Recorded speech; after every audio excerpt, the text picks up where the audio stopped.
There's no stopping Jim Brown on an effort like this. He goes over the top and into the end zone.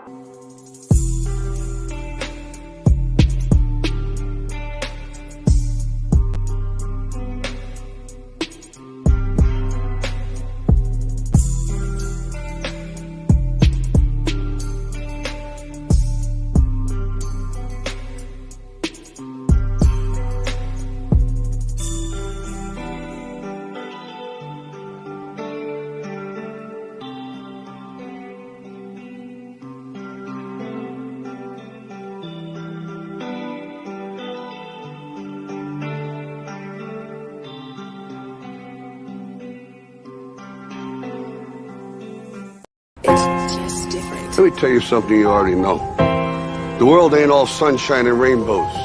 It's a very mean and nasty place, and I don't care how tough you are, it will beat you to your knees and keep you there permanently if you let it.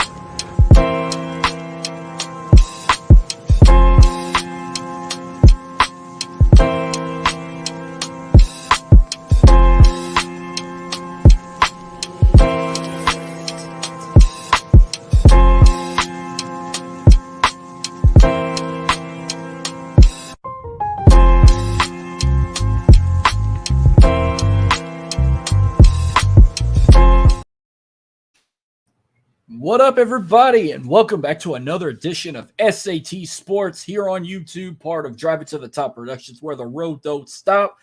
On the show today, we are going to discuss and review the 2023 New Orleans Saints schedule, as well as the 2023 NFL primetime schedules for Thursday night, Sunday night, and Monday night. But first, let me introduce to you my guest for today. You've seen him every week with me on our show, the World Elite Podcast. He's also a member of the Hostly Trio. It's Dylan. How you doing today, Dylan? Hey, man, I'm doing good. Thanks for having me on. Oh, no problem. Now, it's nothing different. I mean, same. It's nothing new. I ain't going to make you introduce yourself and tell everybody who you are. Everybody knows who you are. But it's just we're on a different talk. It's just weird. We're not going to be talking wrestling on an actual whole episode for once. Yeah, no, it's going to be different. It's going to be fun, but it's a little different because, we're co-hosts on another show, and today I'm serving as a guest. So it's going to be different, but it's going to be a lot of fun. I'm excited for this one. It's going to be very fun. And again, a big shout out to Evan of Driving to the Top for the tribute video to the late Jim Brown, who recently passed away a few days ago. I think he was 86, they said. So I said I was going to play it at the intro, and I will play it one more time at the end before we close out. So we're going to start. Like I said, it was about a week ago they announced the NFL schedule for all 32 teams and plus primetime games. I've talked about it on one of the shows of Driving to the Top a week ago with Adam and Melissa, and we talked. I shared the Saints schedule, she shared the 49ers schedule, and Adam shared the Steelers schedule. I mean, we kind of know what we're dealing with here, but real quick, when you saw the 2023 schedule, were you excited about it? Was there a team you wanted to play? I mean, we already knew who we were playing, but did you care? Did you want this game to be prime time? Did you want this one to be a noon kickoff, or it just doesn't matter to you? What sucks the lack of primetime games for the Saints. I know they kind of base it off of how good a team is the year before, so that kind of, I guess, bases how many primetime games so and so team gets, and we don't have many if you're looking at this schedule. So we got an early primetime game week 2 against Carolina that I'm excited. It's a true test for Bryce Young in that young Carolina Panthers team. So it could serve as a trap game for the Saints. So I'm hoping they don't fall into it on that Monday night. But looking at it, I mean, everything is so far so good. I don't have any complaints. It's just a lack of primetime games. And I hate that we have 2, I believe, on Thursday Night Football. You got to service that fucking prime video. I hate that bullshit. Everything else, though, looks pretty good. I'm excited for the season. I was talking about the Saints last night on another show, and I mean, I'm excited. The team looks good, so it should be a fun one. But I mean, that could change as the year is going on. I'm excited now, but I mean, give it a few weeks, I may want everyone off the damn team. Well, that's how they've always said. The worse season you have, the less primetime games you get. The more games you win, the successful season you have, the more primetime games you get. So I knew from the fact, like, yeah, we're probably not going to have many. I'm really not interested in Thursday night games, to be honest with you. I don't even watch Thursday night football unless it's the Saints. Like anybody else, I can't do it. It's like, it's just too much when you got a remote control like this and you have to slide this knob, hit a TV input, and switch to another HDMI. And I have to turn my Xbox on to get on Amazon Prime because I don't have a I have a TV that can hook up to Wi-Fi, but I can't download apps on it. So I technically don't have a smart TV, but I have somewhat of a smart TV that can connect to the internet. Right. That's a Vizio for you. Yeah. I got one too. Yeah, but I got like a Fire Stick and my Xbox I can do apps on. So yeah, it sucks having to switch like inputs and whatnot to watch all the games and everything. But like just like you, I don't watch really Thursday night unless either I'm betting on it or it's the Saints playing. Thursday night last year was a complete failure. So hopefully this year they got something better planned because it was pretty bad. I mean, if I've upgraded to an LG or a Samsung or even a Silo, even though it's a shitty brand, I can just download the apps, or the apps will already include, because on some of them remotes, you got a Netflix button, a Hulu button, a Prime Video button. You might even have another button too, like maybe a YouTube button if you're lucky. Like the LG TVs have a YouTube button because they have YouTube installed in it already. Well, Right. Yeah, I was cool with the schedule, but yeah, 2 Thursday night games, not a fan of it. They have like 1 Monday night game, but no Sunday night football. I rather, I don't know if it's just me, but like if I had to pick a day of the week to watch the Saints in prime time, I guess I would rather Sunday night football. I feel like Sunday night can be more exciting than Monday night, besides listening to Carrie Underwood in the intro.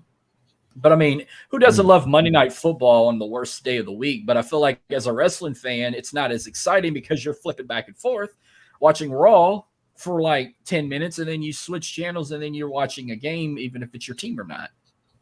Right. Yeah. I'd have the same struggle with the Astros a time or two. But yeah, but it's 18 weeks because, they adopted that extra week to extend the playoffs and everything. And then instead of 4 preseason games, they narrowed it down to 3, which I'm not going to lie, I really don't care for preseason. If I'm even lucky, I can catch at least one of their preseason games this season. But they got the Chiefs at home, and then they go to LA for the Chargers, and then their final preseason game at home against the Texans, which I'm actually shocked they got 2 home games in the preseason when last year they only had 1. Yeah, no. Yeah, it's gonna be something, But preseason, I don't really look at it too much. It's like that chance for like the younger, players to shine. You're not gonna see Derek Carr playing. You're not gonna see Jameis really playing. So it's gonna be that third stringer that we got in the draft. Is it Jake Hayner? It's gonna be good. State. So yeah, it's gonna be a chance for a lot of those young talents to show that they have what it takes to make the team. So I don't have a lot of high hopes for preseason. I'm just hoping that we don't really get any injuries because that's something I want to really avoid this season because that's something that just hurts us every single year is injuries. Like, no lie, when it's Hall of Fame, like, I'm so pumped to like, oh my God, football season's here. And then as soon as it kicks off, after that first series of that first quarter, it's like, all right, I'm done with preseason. Can we get the real shit started already? What's up, Right. Bakley from Cage My IQ? Hey, I know we don't play the Eagles this year, but hell, if you ever want to come on the show and come bullshit, even if the Saints meet the Eagles in the playoffs, come talk on SAT Sports, and hey, you can come talk baseball. We can come talk the Phillies and the Astros. If he's got a college team around that area that he likes, we can bring that up too. So it's nice. A lot of members of the UW Pods noticing my YouTube show, and of course we got Jordan in the house. Maybe one time, maybe more than once. We're gonna have the hostly trio together a few times or two, especially if we have like a prediction for college football or the NFL, whatnot. So week 1 for the Saints, we get a nice little start. We get a home opener against the Tennessee Titans. So we're taking on Ryan Tannehill and the Titans. Not a bad way to open up the season, but something tells me, well, before we continue on with the schedule, give me like a prediction of how you think the season will go. Like I said, I could see them at least getting 10 wins this season, but there'll probably be a game or two I believe they can lose. Something tells me this first game could be a loss. No, I don't see it as a loss. It doesn't matter if it's Ryan Tannehill coming in. It doesn't matter if the Titans switch to Will Levis, who was projected to be like what a top 10 pick in the first round, suddenly drops to the second to the Titans, which in my opinion is a steal. But I didn't see Will Levis as really a high prospect going to the draft. I was really surprised that he was projected so high in like the top 10. So it doesn't matter, but I think what's going to hurt you, and it seems to be something the Saints were strong at last season, but kind of fell off, is the run game. And we all know Derrick Henry is one of the best right now, and this dude is humongous. So if you can stop the run, I really think that you can beat Tennessee week 1. But as a whole for the season, I do agree with you. I think 10 wins is something that I can see the Saints realistically achieving. They're playing in the worst division in the NFL, and it's not even close. The Panthers with Bryce Young. I'm hearing rumors that Andy Dalton's going to be the starter week 1 unless Bryce Young really impresses to start as a rookie for week 1. But then the Falcons are deciding between Heineke and Desmond Ritter, and then of course the Buccaneers with Kyle Trask or Baker Mayfield. So yeah, the Saints are in a pretty rough division. So I can see 10 wins. Looking at the schedule is not that bad. Strength of schedule is not bad whatsoever. So I think the Saints have a realistic chance of going 10, 11 wins, winning division, making the playoffs. So this is my early on prediction. Like I mentioned, things can change going into the season, and it all bases on injuries. It all bases on performance, out of the gate for these first few weeks. So shit's going to change as the weeks go on. But right now, even prior to preseason, I see 10, 11 wins. That's for the Saints team, very realistic. Yeah, don't have to play Chiefs, Bills, Niners, and Cowboys in a 4-week span. That must be like towards the November, because I think it's the Super Bowl rematch is going to be in November between the Chiefs and the Eagles. It's like the week before Thanksgiving or something like that. He also said we have good offensive weapons. Oh yeah, I mean, and you got like Chris Olave. I just can't wait to see him and Chris Olave together as a team. And you can't forget like Jarvis Landry. You can't forget Jaquan Smith. I mean, if Michael Thomas comes back, and of course they drafted that wide receiver. Was it from Wake Forest? Yeah, Jarvis Landry is a free agent now. He was only on a 1-year deal for us, so he's currently a free agent. He was one going into the draft. So, and I believe we let go of Traquan as well. So he's not there as well. But I mean, the Saints still have a great receiving core. Chris Olave, Michael Thomas, who can hopefully play the entire season and not suffer a toe injury and have to miss the entire year. But yeah, like you mentioned, Wake Forest, A.T. Perry is that 7th round pick, and such a fantastic is a fantastic selection for the Saints. He fell all the way over there and somehow landed with New Orleans with Derek Carr. And then you just signed James Washington, who previously played for Dallas and Pittsburgh. So, you're bringing in these weapons for Derek Carr, and you already have a great backfield with Alvin Kamara, who's potentially serving a suspension, not official yet. Then you got the rookie who they just brought in, and then you just brought in that other one from Detroit. My mind's is so blank right now when it comes. Are you talking about Jamal Williams, the running back? And Jamal Williams, he was the NFL touchdown leader last year for Detroit, and then you bring him in to New Orleans. So I think he serves as a great backup to Kamara. And then you bring in that rookie who is coming for that starting spot, he said. So you have a young and motivated running back who wants to play for this team. So I think the Saints backfield is going to look fantastic. And then, like we mentioned, the receiving core is looking great. You got Foster Moreau, who just signed with the Saints. Yeah, just announced he's cancer free. So he will play this year, just not at the start. I'm not for sure expecting, but Jawan Johnson, who really did well with what he was given last year. It was nice.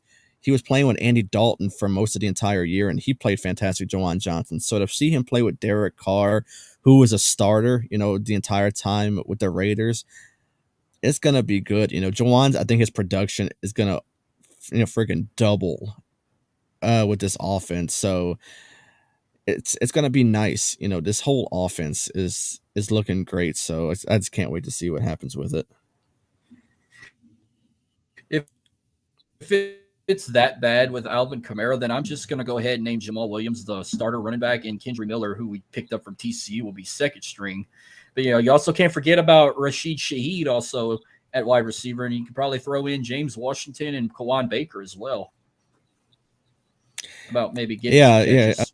Rashid Shaheed could be looked at more as like that kick returner threat. He played well in that deep threat last year. Anytime this man touched a football, he was making good plays happen. He was your speedster. He was one that can get down the field, make a good play. But adding all these receivers, like you mentioned, and just like I mentioned, and bringing in James Washington, you signed that one that played in Vegas and then in Atlanta. And, because like he brought him in as well. Then you're returning Michael Thomas, Olave. I feel like Shaheed's receiving production is going to drop, but he is a threat when it comes to kick returning. So, yeah, it's going to be dangerous. Yeah, back on the Tennessee Titans, you ain't got to worry about Malik Willis starting quarterback because I've heard a lot of negativity about him. But but you got players like Derrick Henry you got to worry about. You also got to worry about like Chris Moore, Kyle Phillips, and those wide receivers that either Will Levis or Ryan Tannehill can throw to that our DBs need to get track of. But week 2 is that Monday Night Football matchup against the Carolina Panthers. I was excited about the first 2 meetings between Derek Carr and, of course, Bryce Young, if he does get the starting job, because remember, they picked up Andy Dalton. And you mentioned they were still debating on who's going to be the starting quarterback for that, even though you got Matt Corral, too, which I don't see Matt Corral being the starter there. And then, you're taking on other players. You got DJ Chark, Terrence Marshall Jr., Chuba Hubbard from Oklahoma State. We're going to be playing against these guys twice this season, and one of them on primetime. Yeah. Carolina's not really a threat, in my opinion, right now. They're a young team. I know they brought in a few names. I know they brought in Miles Sanders from Philadelphia. I know Bakley, he hated losing that one. And then they brought Adam Thielen in, who got released from Minnesota. So, they've picked up weapons, but it's just to see if they can use them properly. If they can, the Panthers can really make some noise in the NFC South, so I'm not counting them out too quickly. I can really see Carolina finishing upwards to maybe second in division. I do see the Saints winning that division, but they're a good young team. If they can use everyone properly, there's no reason why they can't make some noise in the NFC South and the NFC alone. Yeah, I see the Saints taking this division, but can they? I think they could sweep Tampa Bay. I think they could sweep the Falcons. Carolina's usually always that team that they split the series with. Like whichever game they win, they're going to lose the other. Like I have them winning the week 2 matchup, and then when we play them again later in the season, I feel like they'll drop it. I feel like they'll drop it at home before they drop it on the road in Charlotte. So, but they have a potential chance to go possibly 3-0. 4-0 if you like it, but it's that Titans game I'm worried about. Then you got week 3. They're taking on the Green Bay Packers at Lambeau. A game I don't think we have to worry about no more because we all know Aaron Rodgers went to the Jets. It's now Jordan Love's team, which Jordan Love has some experience. But this Packers team, it's like a sad downfall. You still got guys like A.J. Dillon and Aaron Jones. And you can't forget about Christian Watson, who's probably their best player on the team right now. And the fact that they're playing this game super early in the season, you don't have to go to Lambeau like in November, December when it's below freezing and you got to worry about the temperature in the frozen tundra with the Saints having this bad luck playing in cold weather. But it didn't affect us last year, beating the Cleveland Browns in the ice on Christmas Eve and Philly on New Year's Day the following week. I'm confident that they can definitely handle their business at Green Bay, and it'll be as big of a win over there than they did that opening week in Jacksonville when they had to relocate after the hurricane.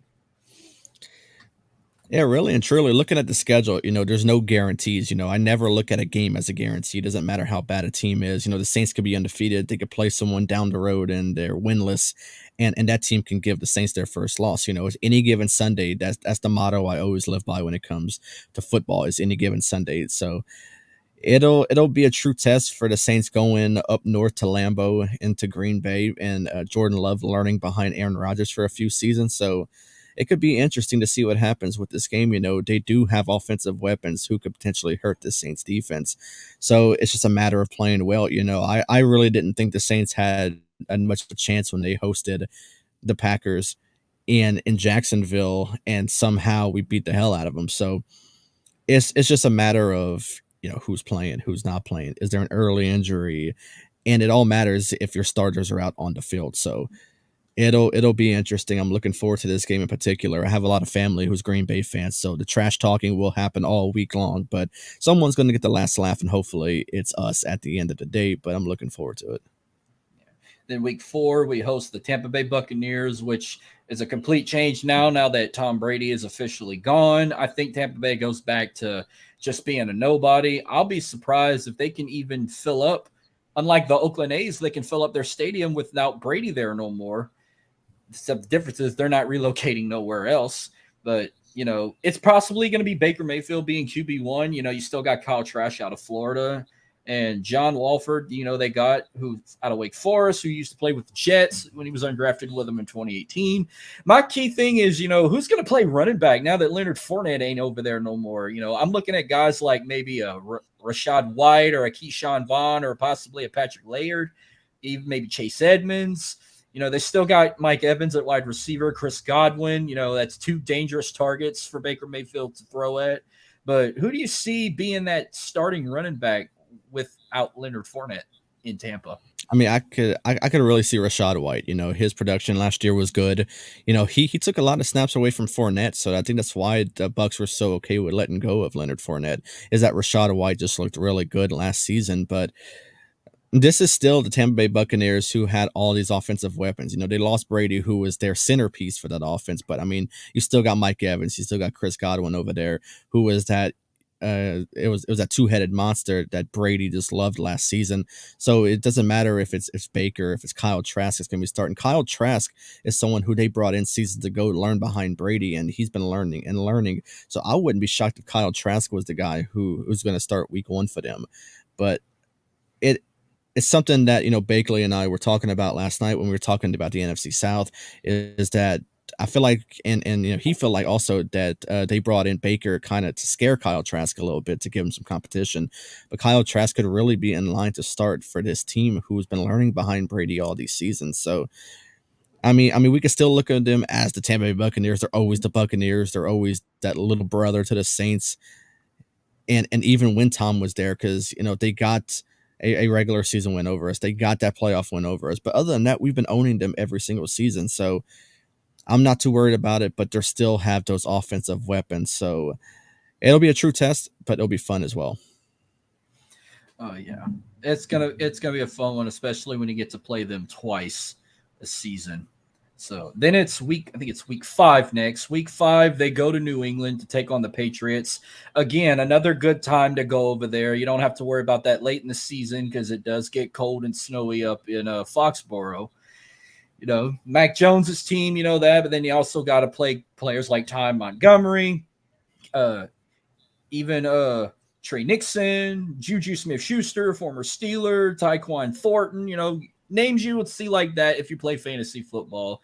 And even got to play a former LSU Tiger in Keishawn Butte, who was recently drafted to the Patriots, which I can maybe see him playing a little bit too. And you can't forget about even Trey Nixon as well. So that should be a hell of a game, and I'm looking forward to it. I could possibly see that as a win, hopefully. Yeah, I really can too. This, like I said, anything is not a guarantee, but it should be a fun game. It should be a true test for the Saints. Every game's a test, because they can really fall into a trap every single time they're playing. So I'm just hoping that's not the case when it comes to the team, but should be really good. It will be really good. Then week 6. Okay, these next 2 games, these were the 2 games I was looking at attending, because I said I was going to try and go to a Saints game. And these next 2 games were 2 games I wanted to go to, and I was so angry they put them a week apart. So now I can only go to one. So I think it's week 6 now. We're at week 6. They're on the road taking on the Houston Texans, and that's going to be filled with a lot of black and gold because, there's a lot of Saints fans all over the state. Of all the Saints fans I got in Lake Charles, all they got to do is drive 2.5 hours to NRG Stadium to take on the Houston Texans. But this is a test for the Texans. With all those draft picks they got, we're going to see how good this team really is.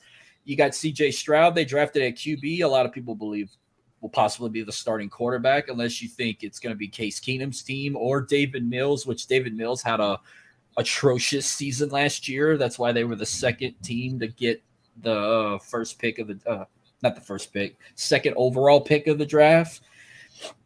And then you got like, where do I even go from here? Like with some of the players I got from last year, but what you think about this matchup with the Houston Texans? You think they could be just kind of a walk in the park, could be a little bit challenging, or you think the Texans can pull this off? So the Saints, every year have that struggle with young rookie quarterbacks, and this is the second one they're playing already early in the season. First Bryce Young and then CJ Stroud. So it's gonna be a test. I'm really looking forward to this.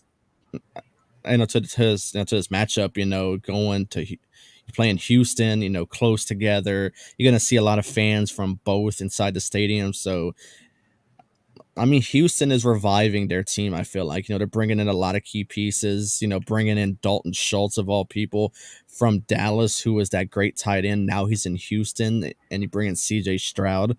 So it's not a walk in the park for me. The Texans were horrible last year, but they've brought in a lot of key pieces to really help this team out. So it'll be a test, but I think the Saints can walk away with this win. This will probably be one of their easier matchups. It'll be one of those ones that kind of start off a little shaky, but it'll be something that the Saints could really, be good with. Yeah. And then the following week, their first of 2 Thursday night games on Amazon Prime. They're taking on the Jacksonville Jaguars. And in my neighborhood, I know a town 10 miles north of me are all going to be filling up the dome wearing Travis Etienne jerseys, because it's Travis Etienne coming back home. It's his first time playing the Saints as a Jacksonville Jag. Yeah, they all get to go to Houston twice this season, but it's going to be crazy. I mean, basically, when you think of the Jags, you think of just Trevor Lawrence and Travis Etienne.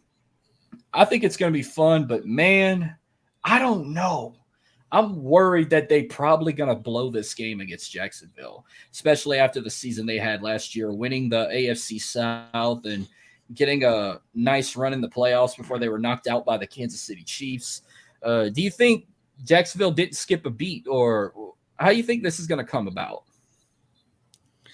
So when we talked about like all the divisions, we also predicted that Jacksonville will win the AFC South. I know the South has been making some noise a little bit. Anthony Richardson being brought to Indianapolis.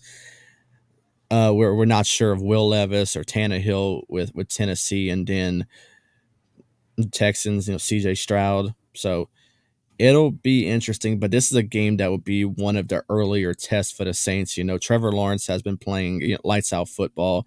He has a great offense around him. So, and even the defense as well over there. So I don't know, man. This is probably the first one that I'm unsure about, because Jacksonville is such a good team. So, I mean, really thinking about Jacksonville could be one of those teams that could really make a deep postseason run. So this is the first game I'm unsure about. But for sure, I'm the biased fan that'll predict a win for almost every one of these games. But this is going to be that first really true test for the Saints. Yeah, and then the streak continues with playing the AFC South. This will be the final AFC South team they play, but they play 3 in a row. Then they host they don't host. They go to Indianapolis to take on the Colts, which, they just drafted Anthony Richardson, but you also got Gardner Minshew and Sam Ehlinger at quarterback. I mean, you think they're going to put Anthony Richardson as a starter, or you think they're going to put Mustache Man or maybe even Sam Ehlinger behind center? No, I think Anthony Richardson is the guy over there. They had Matt Ryan there last year. Then, and before firing their coach, they kind of made him fail a little bit. I think it sucks that that they made Frank Reich, make all these moves, and then all of a sudden you're gonna pull Matt Ryan, start Sam Ehlinger, and then the team starts sucking, and then you fire him, and then you bring Matt Ryan in. Now Matt Ryan's an analyst, I believe, for CBS, but he didn't rule out a return possibly to the football field.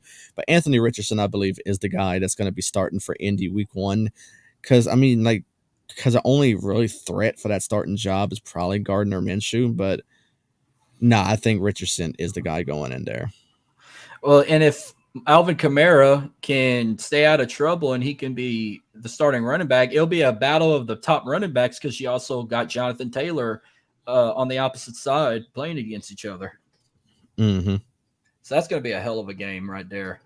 And then you got the Chicago Bears next, which is good thing it's in New Orleans. It's not in the Windy City, but that should be a fun one. But that's another one I'm kind of a head scratcher because, ever since Justin Fields took over, Chicago is kind of like that underrated team. They got talent, but they kind of remind us of the Saints. Like they win games they're not supposed to win, but they lose games they're not supposed to lose to. And this is going to be another one I'm going to probably think like, can they pull this off? And speaking of Chicago Bears, what's up, Tim King of the Tim King Show? How you doing today? So what's your take on the Bears matchup? It's going to be another true test for the Saints. The Bears and, the guys over there, like we just mentioned, Tim, he predicted that the Bears win the NFC North. And, I mean, they have every right to believe that. The Bears are a good team. You can't base last season off their production. The Bears are a very good team. Justin Fields, they're building that offense around them, and they're looking pretty good. So I'm happy this game's in New Orleans because I do not want to travel over there. But it'll be fun. It'll be a fun matchup, and I'm just hoping the Saints can get past this Bears because we've been known to struggle with Chicago quite a few times. So hopefully this is not the year we struggle with them again. Yeah. Next game. There's always that one game of the season I have circled. This is the one I have circled that I'm anticipated to watch and I'm super nervous for. And our track record with this team, it hasn't been good lately. We got the Minnesota Vikings week 10. We bring up the Minneapolis Miracle. We think that week 1 opening loss, I think what was it in 2018? We lost to them on Monday Night Football opening season. You got Kirk Cousins, Dalvin Cook, Justin Jefferson, all these guys. Minnesota, this is the team I'm picking to win the NFC North now that Aaron Rodgers is with the Jets. This is going to be one of the dangerous teams, and I believe they can have a deep run in the playoffs. And this is one of those games like I definitely see them dropping this one. But then again, I have been proved wrong, and we've had a comeback miracle with this one. But we had 7-1 score losses with that atrocious roster last year. If we could stay healthy, yeah. But is Minnesota the game you're like super hyped for, or is there another game on this schedule that is more anticipating and more nerve-wracking for you? So Minnesota has been known to kind of have our number, ever since the Minneapolis Miracle. I believe we only beat them, if I'm correct, maybe like once since it happened. I think we only beat them one time. So they've been known to have our number. Kirk Cousins, even though, he gets, a lot of stuff said about him, he's still a pretty decent quarterback. He's one of the better quarterbacks in the NFC. But I'm hearing trade rumors for Dalvin Cook. He's not even on their header on Twitter. I think it's Alexander Madison that is the guy that they're showing on there. So that's showing a little bit of rumor right there that Dalvin won't be on the team going into week 1. So something to keep your eye on. But yeah, Justin Jefferson is that key piece to that offense. We already know what he can do. Seeing what he did with that national championship LSU team with Joe Burrow, he's a force to be reckoned with, So if you put the right man on him, I think you can contain him. But it takes a lot to contain someone like Justin Jefferson. So it'll be a big test. Man, like I said, Minnesota has had our number quite a bit. So just hoping that they don't have our number this time. So I really want to beat them. I really don't like the Minnesota Vikings fan base, and they're known to talk their shit whenever we play. So hopefully that we can get that last laugh over them. Then the bye week is week 11. You think this is the perfect week to have it? Or unlike last year, I think, what was it, week 14 we had the bye? Or there were some seasons we had like it at week 5 or 6. Like a lot of people have agreed this was probably the best time to have it, like right in the dead center, not too early, not too late, even before going into the postseason. So all I know is week 11, we can actually catch our breath and not have to stress another horrible performance or a loss in the making. It depends how that season goes. Yeah, thank God. I'm just looking at the schedule and going into the bye week, I can see maybe upwards to on 1 to 2 losses. Hopefully that's the highest I can go if I'm realistic.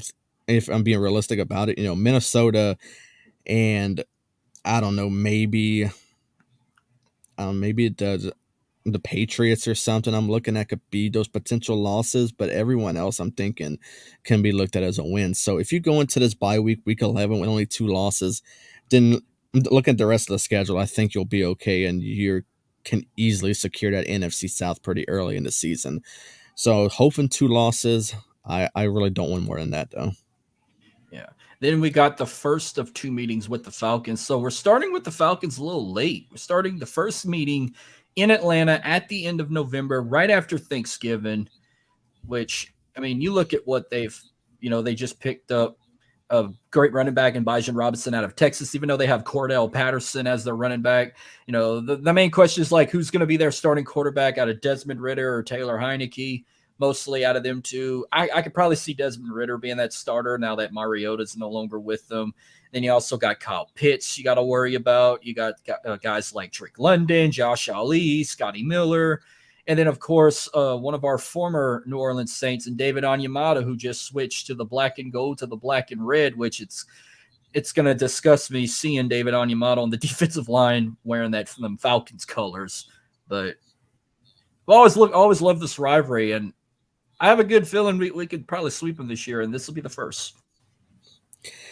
Yeah. Falcons hate week is coming a little later in the season than I had hoped, but yeah, it's always nice to talk shit to the fans of the Atlanta Falcons. We're known to sweep them pretty much every single season. Doesn't matter if we're going in with, this year Derek Carr, but then either Jameis or Taysom or Dalton or just whoever we go into the season with. But yeah, drafting Robinson in the first round was a little bit of a head scratcher for the Falcons, because I believe they needed something other than running back. I know their run game wasn't too great last year, so I can understand why they went with Bijan Robinson, but I just think they needed to attack some other needs other than running back. I think they could have maybe grabbed a running back somewhere in the later rounds.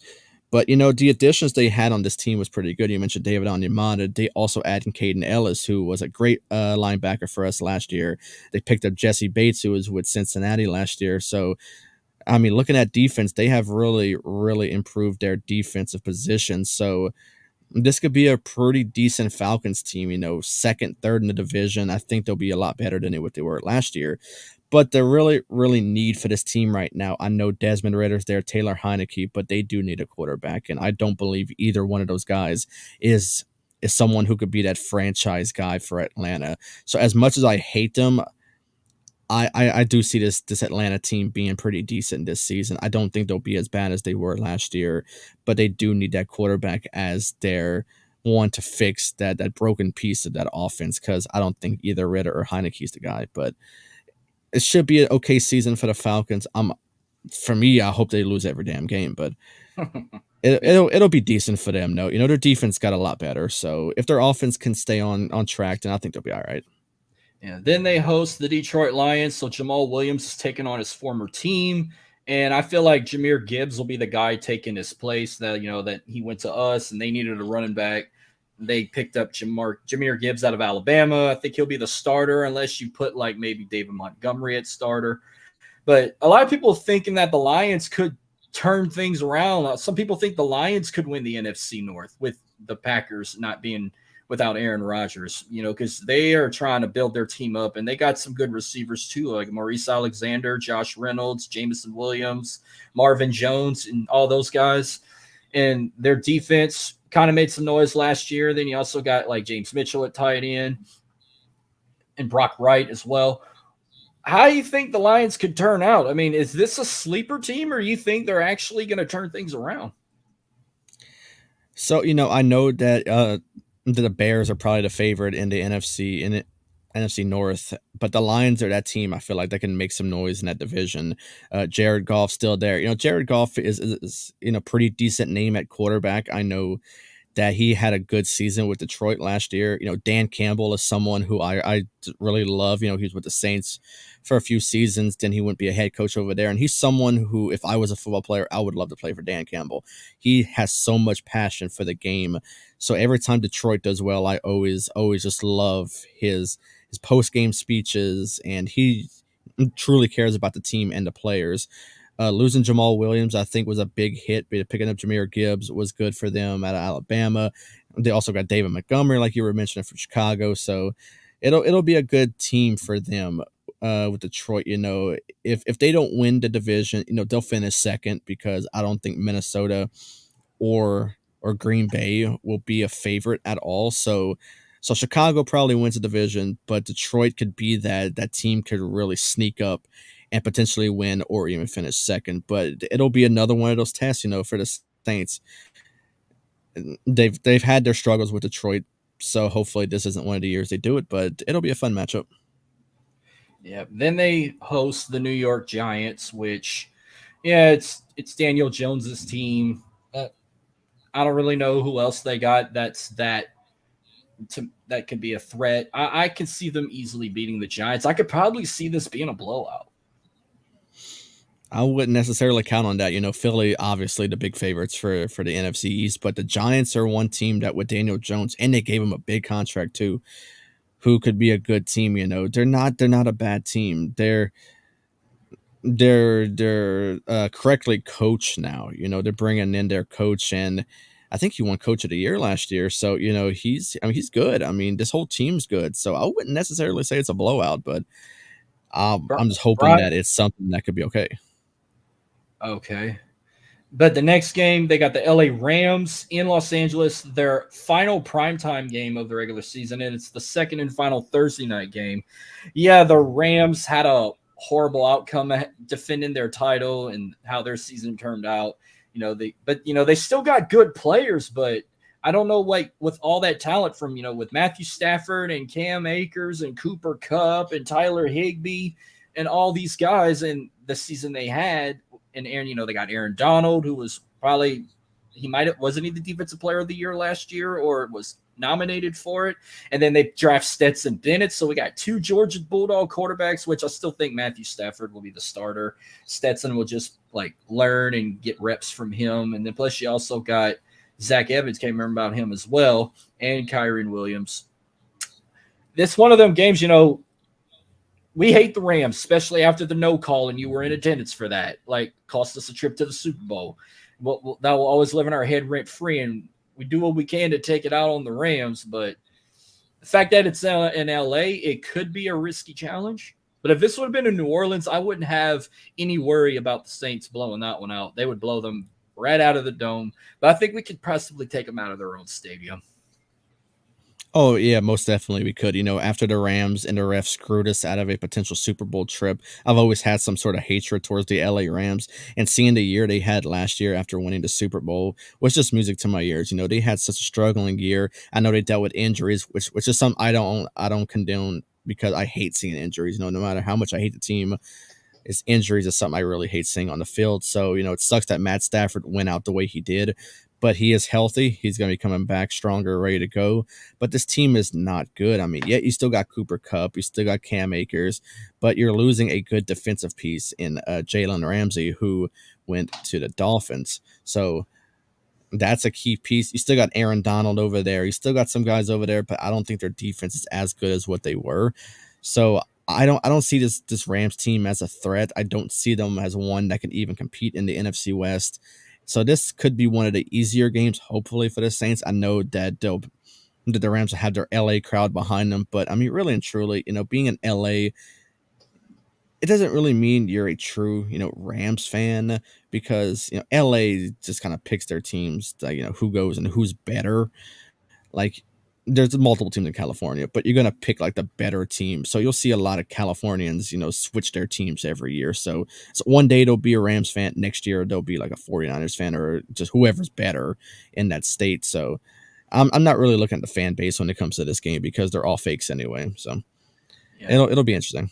And then, of course, their last two games of the regular season, they go to Tampa, which we talked about them, and then they're close out the regular season at home against the Falcons. I think the Saints kind of bit a nail biter of having to play freezing cold games towards the end of the season, because you look at all their opponents for November and December, all their road games except one are in dome stadiums, and their final road game of the season, which is on New Year's Eve, it's in Florida. It's probably going to be no lower than maybe 75 degrees. So it's going to be pretty warm down there when they close out the year going into 2024, playing in the nice Florida sun. So I think we could dodge a bullet and have to worry about playing in that freezing cold weather. But I think they'll have like a strong finish too, without the weather being in effect. But I think we can possibly like finish strong, win the division, get in the playoff. Hopefully we want that bye, but I potentially could at least see them as in a wild card, but they would host that wild card matchup. Oh, most definitely. If you win a division, automatically get a home game. But like the ceiling for the Saints team, I feel like probably 12-5. I think their floor is maybe 10-7.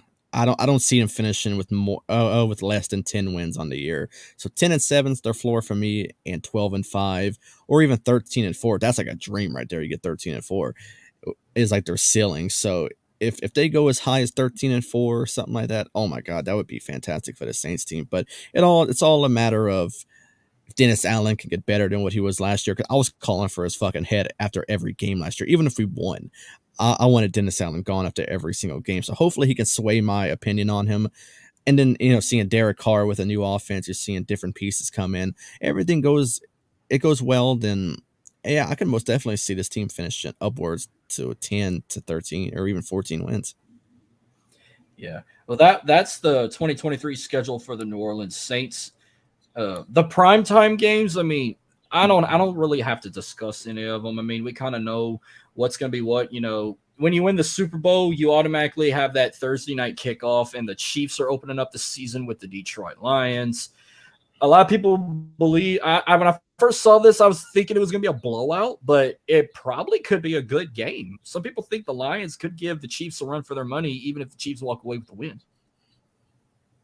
Yeah, this will be a fun one. We kind of already discussed this little matchup right here, Kansas City and Detroit. This could be one of those games that I can see Detroit coming in there and really upsetting them. I would love to see it, seeing a team like the Super Bowl champion Kansas City Chiefs hosting the Detroit Lions, who I just mentioned, who could be that sneaky team in the NFC North, to go in there to Arrowhead and beat them. Oh, that would be fantastic. But if I'm being realistic, yeah, Kansas City wins this game, and Travis Kelce and Patrick Mahomes has a fantastic game together.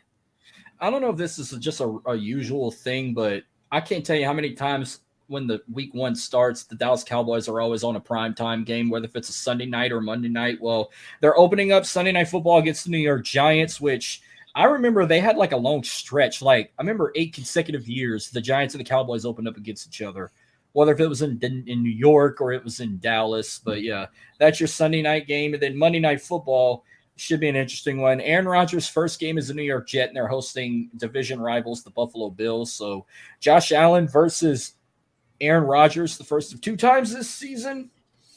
That's going to be that should be an interesting matchup. That's going to be a big test for the Jets. Oh, most definitely. I feel like everything right now is all eyes on the Jets right now with Aaron Rodgers there. So, yeah, that's gonna be cool. I'm really looking forward to see how this Jets team is gonna be. I know they were pretty okay last year, but this year, it's gonna be, I think, pretty interesting with Aaron Rodgers there. Yeah, all right. But before we move on with the remaining of the primetime schedule, we'll take a quick breather. I will pop up the Jim Brown tribute, and then I'll share my few words about Jim Brown before we move on with the primetime schedule. So here we go. There's no stopping Jim Brown on an effort like this. He goes over the top and into the end zone.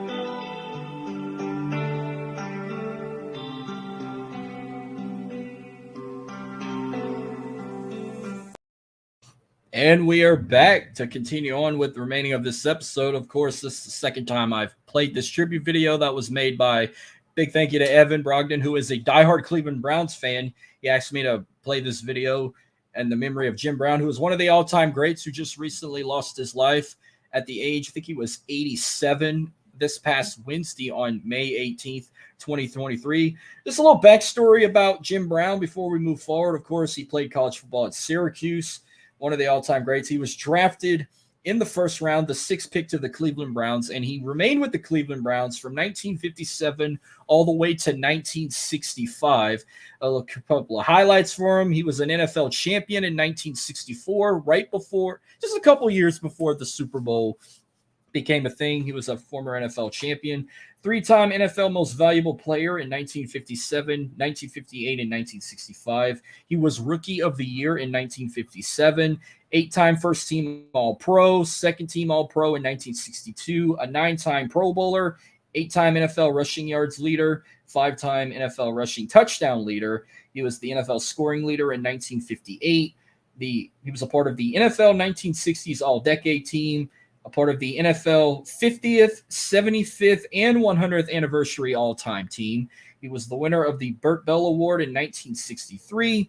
He was also a part of the Cleveland Browns Ring of Honor, and his number 32 jersey was retired. And he was also a unanimous All-American in 1956 and third-team All-American at Syracuse University. And, of course, his number 44 was retired by the Syracuse Orange years ago. And then in the documentary, CFB 150, the greatest college football player ever in 2020. So a couple of statistics on him: a total of 12,312 rushing yards, averaging 5.2 yards per carry, a total of 106 rushing touchdowns, 262 receptions, 2,499 receiving yards. So just 1 yard shy of 2,500 receiving yards and 20 receiving touchdowns. So one of the all-time greats gone, and we want to send our condolences and our thoughts and prayers to the family of Jim Brown and to the Dog Pound and everyone of the Cleveland Browns who lost a legend a few days ago. So it's hard to say, but I really have no memory of Jim Brown. This was way before my time, but if I can say, I could put Jim Brown on the Mount Rushmore of top running backs of all time. And I would definitely have him as one of my top 10 NFL players of all time that I never got to witness play growing up. So I'll just go ahead and just continue on while we wait for Dylan. But as we get into week 2, this is going to be one of those mini weeks where they got this deal now with Monday night. There's going to be a few times this season we're going to have 2 Monday Night Football games, one on, of course, the usual network, ESPN, and the second will be on ABC. While I wait for them, the 2 Monday night games for week 2, of course, the Saints are taking on the Carolina Panthers we talked about. That will be on ESPN. And then we got an AFC North matchup between the Cleveland Browns and the Pittsburgh Steelers. It's always fun when you see those 2 rivals clash. But the Thursday night game, we get an NFC Championship rematch from 2018. The Minnesota Vikings taking on the Philadelphia Eagles in Philly. It should be a fun one. Real quick, week 3, Thursday night football. The New York Giants taking on the San Francisco 49ers. The Sunday night game will be the Pittsburgh Steelers taking on the Las Vegas Raiders. Ooh, I forgot the Sunday night football game for week 2. The Miami Dolphins taking on the New England Patriots, by the way. Now back to week 3. Yeah, Sunday night football, Steelers Raiders. Going to be a good one. Monday night for week 3 will also be 2 games. We got the Philadelphia Eagles taking on the Tampa Bay Buccaneers in the first game.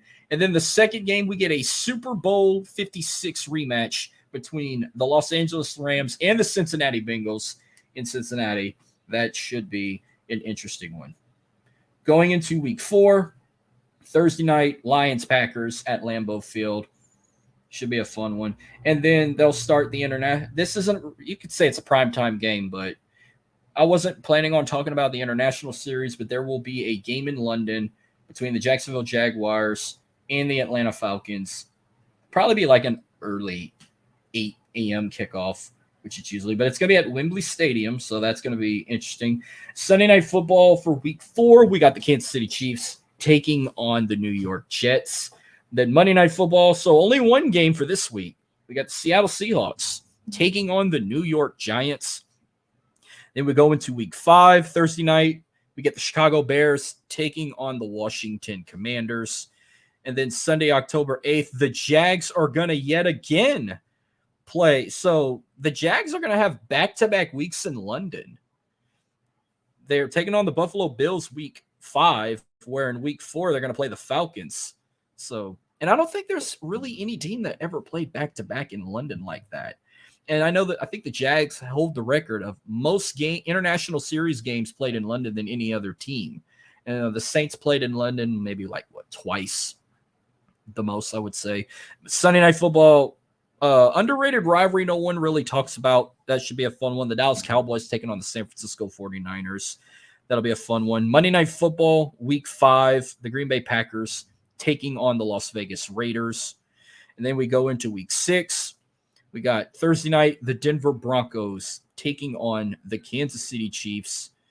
And Broncos-Chiefs is always a fun rivalry to watch. And then you got Russell Wilson taking on Patrick Mahomes. That should be a fun one. And we get another international game in London. This time it's not featuring the Jacksonville Jaguars. We got the Baltimore Ravens against the Tennessee Titans in London. Sunday Night Football, Giants-Bills, 2 New York teams, or should I say a New Jersey team taking on a New York team. Monday Night Football, Cowboys-Chargers in Los Angeles. We hop into week 7. Thursday night, of course, that's when the New Orleans Saints are going to host the Jacksonville Jaguars, and we talked about that. The Sunday Night Football game, we got the Miami Dolphins taking on the Philadelphia Eagles. Then Monday Night Football will be the San Francisco 49ers taking on the Minnesota Vikings. Then we hop into week 8. Thursday night, we get the Tampa Bay Buccaneers on the road against the Buffalo Bills. Sunday Night Football, the Chicago Bears head out west to take on the Los Angeles Chargers. And then on Monday Night Football on Halloween Eve, we got the Las Vegas Raiders on the road against the Detroit Lions. Then we go into week 9. Thursday night, we got the Tennessee Titans taking on the Pittsburgh Steelers. Then Sunday, we have another international series game. We got the Miami Dolphins taking on the Kansas City Chiefs. And I think this is the game that's in Germany. Frankfurt Stadium is in Germany. So, yes, this will be the Germany game right here. Dolphins, Chiefs. I don't even remember watching. I think it was the Bucks and the Seahawks who played in Germany last year, the first ever NFL game. That'll be fun to watch. Sunday Night Football, week 9. Definitely be checking out. It's an AFC Championship game rematch. The Buffalo Bills taking on the Cincinnati Bengals in Cincinnati. That's going to probably be a high-rated game. Definitely tune in for that one. Monday Night Football, the Los Angeles Chargers taking on the New York Jets. And the Jets are getting some primetime games now with Aaron Rodgers being over there as a Jet. I don't think I've seen the Jets had this many primetime games since the 2009 season. Week 10, Thursday Night Football, we got the Carolina Panthers taking on the Chicago Bears. And then we get another international series game. This one also in Germany. So Germany gets 2 games this season. Wow. The Indianapolis Colts taking on the New England Patriots. There you go, Germany. Get you some. Sunday Night Football, the New York Jets taking on the Las Vegas Raiders. Monday Night Football, the Denver Broncos taking on the Buffalo Bills. Then we go to week 11, Thursday Night Football, an AFC North showdown. Which this is always a fun rivalry to watch. The Cincinnati Bengals taking on the Baltimore Ravens. You know, anytime it could be the Bengals taking on the Browns, the Steelers, or the Ravens. The AFC North is always fun to watch. Sunday Night Football, the Minnesota Vikings taking on the Denver Broncos. The Monday night, this is the one I think they're saying they had ranked number 1 as the top primetime games going into the season. The Super Bowl rematch between the Philadelphia Eagles and the Kansas City Chiefs. And it's in Kansas City at Arrowhead. See how that comes about, but that will definitely be an exciting one. But when it comes to week 12, that's Thanksgiving week. Who doesn't love watching football on Thanksgiving? Even if you got to watch a Lions game and a Cowboys game every season. It's better than having no football at all. I mean, remember we only got to see 2 games back in the day. You had to watch a game in Detroit and watch a game in Dallas. And then I think since 2007, they adopted a 3rd NFL primetime game on Thanksgiving night. So for Thanksgiving this year, we get 2 division rivalry games. Actually, I take that back. We get 3 division rivalry games. You got the Lions hosting the Packers, an NFC North matchup. You get the Cowboys and the Commanders, an NFC East matchup. And then you close out Thanksgiving night with an NFC West matchup between the Seattle Seahawks and the San Francisco 49ers in Seattle. And this is also the week, for the first time ever, there will be a game on Black Friday. So you get the Miami Dolphins taking on the New York Jets, which is an AFC matchup. When Dylan comes back, I'll ask him this question. But the big question is, how are the ratings going to be for this? It's a 2 p.m. kickoff, but it's on Amazon Prime. Is this going to have some ratings? Because, a lot of people like to go Black Friday shopping on this day. But then you got some that like to watch those college football rivalries, because rivalry week is that week before they go into conference championship play. So that's kind of a big question, is can they put some ratings in this game? I've always said that. Sunday Night Football, we got the Baltimore Ravens taking on the Los Angeles Chargers. And then Monday Night Football, the Chicago Bears taking on the Minnesota Vikings. Week 13, Thursday Night Football, the Seattle Seahawks taking on the Dallas Cowboys. Sunday Night Football, if Aaron Rodgers were still a Packer, this would actually be a good matchup.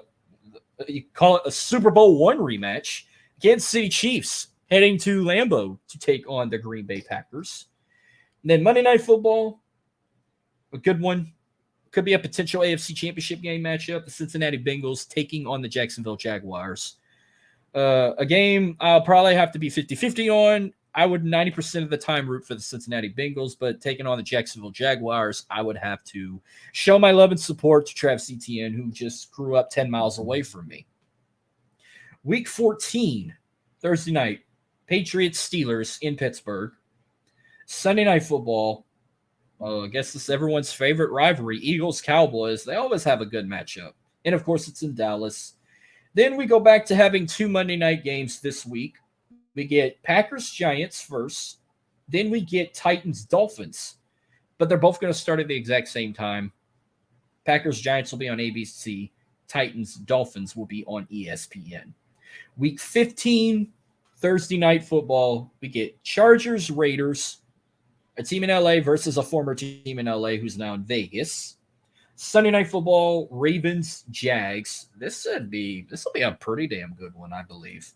Monday Night Football, Chiefs-Patriots. That should be a good one.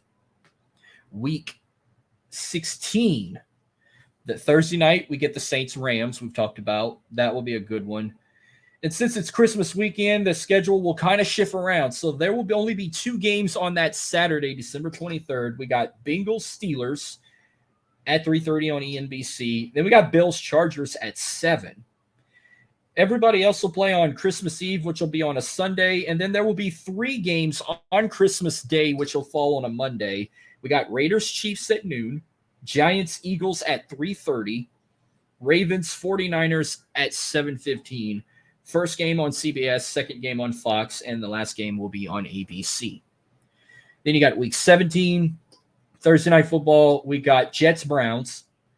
Then we got one Saturday game that will be prime time. Lions-Cowboys will fall on December 30th. And then the rest of the games will fall on New Year's Eve, and the Sunday Night Football on New Year's Eve, Packers-Vikings. So we will get a primetime game. But then remember, on New Year's Day, no NFL games are played because that's the day they play the college bowl games, including like the Rose Bowl. Then we go to Week 18, the final week of the regular season. We'll just go ahead and skip that one because that's the week where all games are to be determined. No estimated times were given and everything. So we'll kind of just let Week 18 slide from there.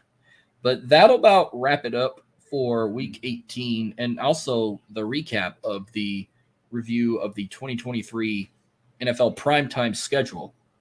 And since we just reached the hour mark, that will wrap it up for today's episode of SAT Sports.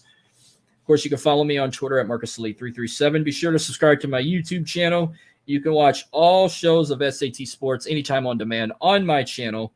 But thank you guys for tuning in. But next week, we're going to do something on this show that I have not even done since I started. This is only my second episode. But, SAT, Saints, Astros, Tigers. I was meaning to talk about LSU football, but Dylan said let him in. Oh, Dylan's back. Welcome back. You missed all the action. You're on mute. Yeah, I'm still on the phone call with my wife, but I heard you were wrapping up, so I figured hop in real quick so I can, I guess, give my Twitter and stuff like that, so we can head on out of here. Yeah, I mean, I kind of just narrowed it down. Like, when we got towards the end of the season, I was like, oh crap, I didn't realize they were gonna start taking games off and adding them like on that extra day and whatnot. But I think I've asked you this when we went on our little trip to Houston for that soccer game, that there will be a Black Friday game. Do you think it's going to get some good ratings competing with college football, with it being rivalry weekend and then everybody else wanting to go Black Friday shopping? But the game's on Prime Video. Yeah, with it being on Prime Video, it's going to struggle to get ratings. Not everyone has Amazon, so it's going to be a little difficult. But I think it'll be okay. But a lot of people are out shopping, a lot of people watching other things, so I don't think the ratings will be as good. But it's just a wait and see. Outside of the Saints primetime games, is there like one or two primetime or even three primetime games you're super hyped to see? Uh, I mean, it's just a wait and see, really, to see how good each team is. If it's good teams, but their record's dog shit, then I'm not that interested. So, the Saints are really the only team I'm really looking forward to. But that week one matchup, Kansas City, Detroit, I'm gonna keep my eyes on that one for sure because I think Detroit can go in there and upset them. Well, they had the Super Bowl rematch ranked number one, Eagles Chiefs, but they're playing in Kansas City. Be looking forward to that one. And then, of course, there's two primetime games for the Bengals I'm super hyped to see. That matchup with the Jags, that could be a potential AFC Championship game. And, of course, last year's AFC Championship rematch with the Buffalo Bills. So that's like my top three right there that I'm looking forward to. But Same here. Those are good. now, only thing I got to mention about LSU is, I know LSU softball just beat the Raging Cajuns just like a couple of hours ago. I think they're possibly one win away from winning the regional, and then they'll host super regionals, hopefully against McNeese, because McNeese has been kicking ass too. They beat Minnesota yesterday. I think we all want a McNeese LSU super regional. That way we can guarantee, well, from my side of the state, we guaranteed a team in our area to go play in Oklahoma City. And the Raging Cajuns, they're kind of, I don't know. But I know you don't really have much to say on softball, but I figured you want to throw your 2 cents in on that. Yeah, I'm just hoping something good for them. Same thing for the baseball team. I'm hoping that they can both make it, and hopefully one of them at least wins the whole thing because it's been a while since we've seen a title come to Baton Rouge. So for on the baseball softball side, it would be nice to see one at least come back to Baton Rouge this season. Well, it never happened in softball. Baseball, it's been 13. Oh yeah, I know that. 14 years. 2009 was their last championship in baseball. Their last trip to the national title was 2017 when they lost to Florida. Mm-hmm. But hopefully they can make some noise in Hoover, the SEC tournament being next week. I'll probably bring that up. But next episode 3, for the first time on this show, I'm actually going to talk Houston Astros. What I was told, Adam from Driving to the Top had found a guest for me that's going to come talk Houston Astros with me. And it was a guy who attended the World Series last year. I don't know what game, but I'm bringing somebody on the show who's a diehard Astros fan, and he was at the World Series a year ago. I wonder if it was Game 6 when they beat the Phillies. If that was the game he went to, that was the night I rushed the field against Alabama. And we won that game finally. But again, thank you. It's always fun. We always love doing shows together. I know you had to jump away for a bit for personal matters, but I kept the ball rolling. But real quick, for people who know who you are or never seen you before, which I guarantee everybody watching knows who you are, just kind of give them a quick recap where they can find you on Twitter and talk about the World League podcast. Sure, for sure. Yeah, it was fun doing this show with you. It would have been cool to be on the first episode, but I think I had some stuff going on, so it's always cool to hop on. Definitely looking forward to hopping back on some more times during the season and whatnot to talk some more Saints and some LSU football. But you can find me on Twitter at Dylan Hebert _. I love to talk Saints, love to talk LSU, love to talk football in general on there. So if you're not following me on there, for sure, give me a follow. It'll be nice to meet some new people during the football season. Of course, Marcus and I, and with Jordan, who's also in the comments on YouTube, can be found on the World Elite podcast at World Elite Pod. We talk wrestling every week, live streams every Thursday. Just dropped an audio episode today. So for those who haven't checked it out yet, be sure to go check it out. But yeah, man, that's all I got. It was a blast being on here. Absolutely. And of course, yeah, you'll always be coming back on multiple times when that time of the year comes. You know, we got 3 more months until preseason starts and then 4 more months until the real shit starts. And I'm looking forward to it. We'll have future ideas. You know, I'll come bring you on. Like whenever I got guests on, you know, I might bring Joe Carlino on and his boys that we did last year on ATB Saints when we had that show. I got to bring all 3 of those guys back on both those weeks. You know, I'm going to bring on a few other guys. You know, I'll throw you in too a time or two when we play these teams. So, yeah, this is going to be the first of many times you're going to see Dylan on this show, plus Jordan, if Jordan is willing to come on and talk Saints or even LSU sports as well, or even Astros, because he's a fan of all 3. You're just a fan of 2 out of the 3. But that will do it for tonight. Thank you. You guys enjoy it, and I will see you guys next time. Thank y'all.